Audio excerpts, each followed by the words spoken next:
What's going on, guys? So I'm back again with another video, and my current trainee Dex was asking me about lease. He just wants to know about lease. This is gonna be the first time that I've actually sat down and actually compiled a bit of information all at once about this. So, and there's a lot of similarities between lease and owner op, and there's a lot of differences, and it also depends on the company that you're leasing from. So just keep that in mind. We're gonna go over some of the basic stuff with Prime, but you know, some stuff could be similar, some stuff could be different at different companies. So, and a lot of these methods and tips and tricks that we're gonna talk about could actually be used if you're an actual owner op, you own your truck, you got your own authority. So it's a lot of good guidelines to actually go by, but let's get into it, guys. Thanks for watching.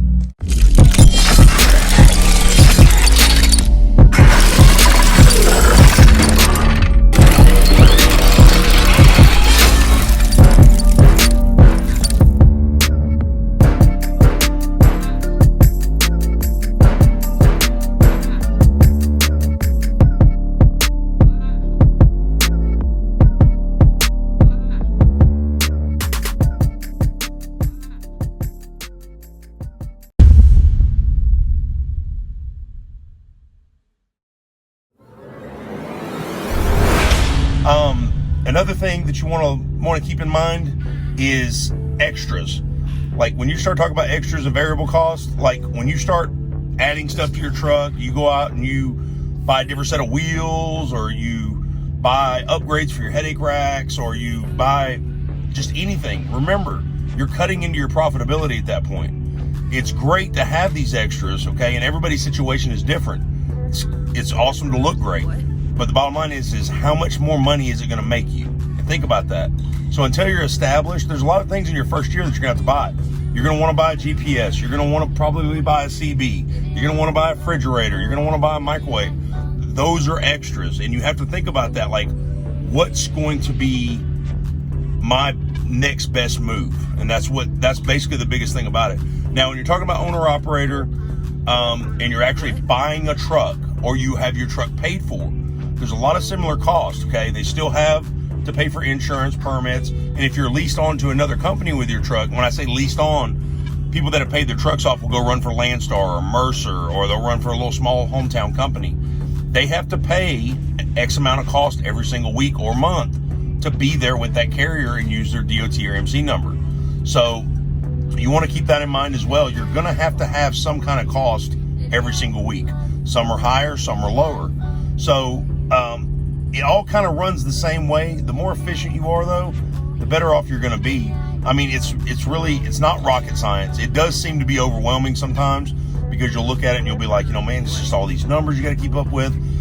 Doing that spreadsheet once a week, just so you got something to flip back to, it actually helps, because like when you do per trip, if we have detention or anything like that, I can actually mark it beside that trip number, and I always have something to reference back to.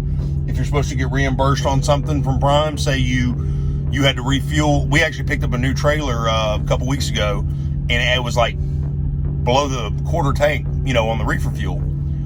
Trailer had never been run other than me doing a pre-trip on the unit. I had to actually go fill that up before I drive to that customer, because if I drop that empty trailer to customer, they're going to want it to be full so they can actually run that reefer unit. That was a reimbursement to me. I fueled the reefer, got it reimbursed. So keep up with your receipts, keep up with your numbers, fuel in the right spots, guys, fuel at the right times.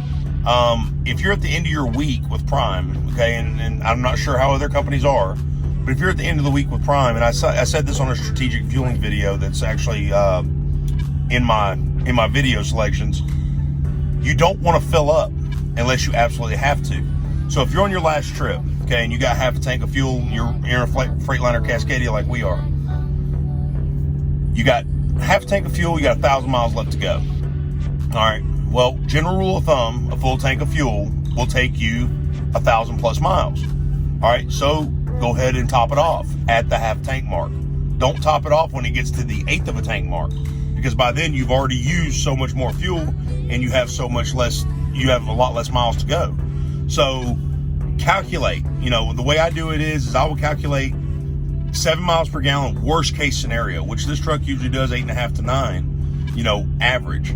But 7 miles per gallon gives you enough leeway to sit in traffic, idle if you have to, if it's too hot, the APU running, you know, it gives you that little bit of leeway. So if you figure in 7 miles per gallon, you're never going to actually run out of fuel. Usually you'll actually end up on 1/8 of a tank when you drop, because you don't want to fill up and pay for fuel this week that you're not going to use until next week. A lot of you guys are going to go against me on that. You goes, oh, screw it, it's still fuel, I'm still paying it. Well, I don't know if you've been to the pump recently. I don't want to pay $1,000 this week that I don't have to worry about until next week. So that's what I'm talking about. Back when it was like $2 a gallon, it was a whole different story. I mean, you're paying $300 for a tank of fuel, you know, full tank. Now you're talking about, you know, 150, 200 gallons is costing you almost $1,000. I mean, it's a nightmare right now. So keep that in mind, guys. Fuel ration correctly, fuel in the right spots. Keep your variable costs low by not buying a bunch of extra stuff that you don't have to have right now. And like I said, everybody's situation is different. You want to make sure to maximize your profitability by being consistent, efficient, and, you know, just keep an eye on all your costs. Keep an eye on those numbers. Time, you know, managing your time correctly. That's another thing. That's going to help you be efficient as well. And Dex can tell you, we don't run 11-hour shifts every day. So, and I'm going to actually do a log video, an ELD video here pretty soon, but I'll kind of brush up on it. You have 70 hours a week to run, 70 hours for an 8-day span, okay? If you do the math, 70 divided by 8 is 8.75. This is 8 hours and 45 minutes when you start talking about time, okay? If you go over that 8 hours and 45 minutes, any day of those 8-day span, it has to come from one of those other days, because you're not going to have an even clock. Dex and I like to run 8.5 hours, sometimes 8 hours, 20 minutes, 15 minutes drive time. The rest of that time to the 45-minute mark for that 8th hour is left for on duty, whether it's fueling, whether it's on duty loading, on duty unloading. So you guys keep that in mind. Plan efficiently for your time. Don't think you're going to run 11 hours for 8 days and be able to keep running, because you're not. Because remember, when you get to that 6th day, you've ran 66 hours drive time, plus the on-duty time you've done all week long for loading, unloading, fueling, etc. Guess what?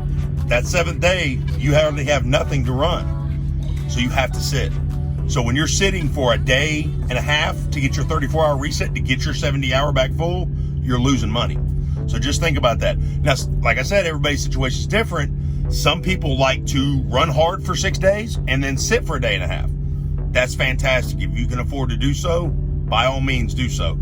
Dex and I run 8.5, and we will clear roughly 960 miles at 60 miles per hour and still be able to run 9 miles per gallon most time.